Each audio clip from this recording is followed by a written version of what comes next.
Ice Trap has consistently been one of the highest DPS builds in the game for the past few leagues. ZHP versions of Ice Trap have been able to one-shot Ubers with ease, but those builds are made specifically for that. So I made it my goal to figure out a way that we can still get tons of damage with Ice Trap while still having the survivability to be a nice mapper that is able to scale from league start to endgame. For leveling with this build, it is a breeze. We start with the standard Freezing Pulse setup with LE Prolift and Arcane Surge, later swapping LE Prolift with added lightning damage. On top of that, we use Frost Bomb and Holy Flame Totem with Flame Wall.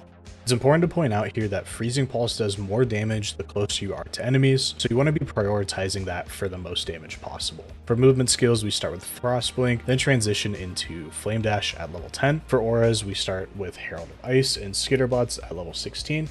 At level 24, you'll be able to select a curse. You're going to want to take Frostbite. At level 28 is when you can transition into Ice Trap. As long as you have a Chance Orb or a fusing that you can exchange into a Trance Orb, you can buy it after you finish the library quest. Once you buy Ice Trap, you're going to want to buy Added Cold, Swift Assembly, and if you have a fourth link, take Trap and Mind damage until switching to Charge Traps at level 31. After library, you can do the fire damage to Spells Craft on your wand and swap to a shield for shield charge. You only need to do one of these crafts and it should be enough to carry you all the way to maps. In SSF practice, I did a fresh start to level 80 in just under 9 hours, which for me that's pretty fast, but I'm obviously not some crazy racer. For gearing from league start, the main thing that you're looking for is a +1 to cold wand and a +1 to cold shield. And since Heat Shiver got nerfed, there won't be as many builds using it, hopefully. However, after the nerf, it's still the best option for this build in the helmet slot.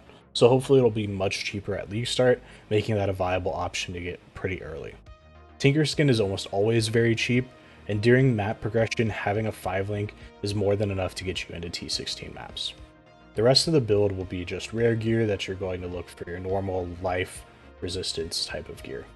This build starts to cap out on damage with the wand and the shield, but you still will be able to clear a whole atlas with this setup. If you want to push this build to higher damage numbers, the next step will be swapping to Annihilating Light. Since Annihilating Light has the downside of reducing your res, you'll need a ton of resistance on your gear. This portion of the build will cost a lot, especially if you want to get Chaos Resist on those items. Honestly, I would suggest skipping Chaos Resistance unless you're looking to play this build long term. Then lastly, there is the tabs where we use Cluster Jewels, and the gear has corruptions on it. This version of the build will destroy the whole game easily. We're talking about 300+ million DPS with all of your traps preloaded. It's just a ridiculous amount of damage, and honestly, if you do scale it to that height, it's going to be basically the same as the ZHP version of the build. Just maybe you'll have to do another round of damage in order to kill some bosses. As for the new quality, it's pretty strong, and with clever construction in the trap mastery, in conjunction with the new quality, you get 33% chance for traps to trigger an additional time.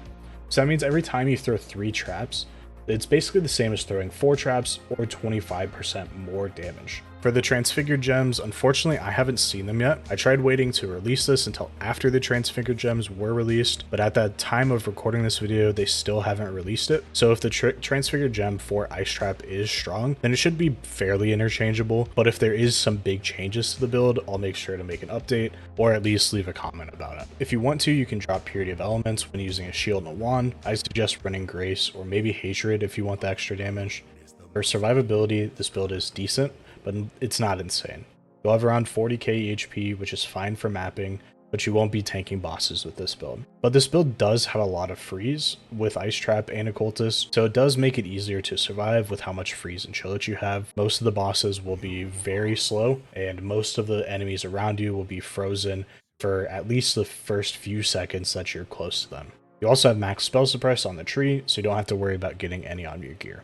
Overall, this is a pretty good league starter. Leveling is a breeze, and getting all your watchstones and finishing the Atlas should be super smooth. If you have any questions, feel free to leave a comment below. Thanks for watching, and I hope you all have a great league start.